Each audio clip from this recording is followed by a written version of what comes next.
महाभारत का युद्ध समाप्त हो चुका था। कुरुक्षेत्र की भूमि रक्त और आंसू से भीगी हुई थी। विजय पांडवों की हुई थी, पर आनंद किसी के चेहरे पर नहीं था।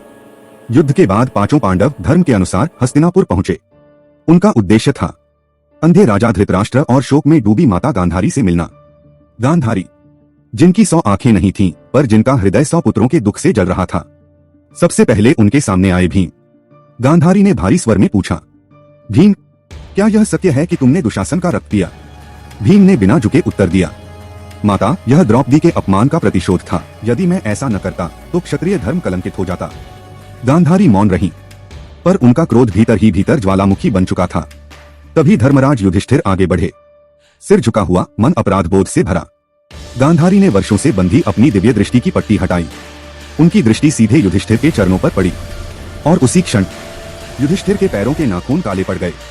यह कोई श्राप नहीं था, यह उस क्रोध का स्पर्श था जो मां के हृदय में पुत्र वियोग से जन्मा था।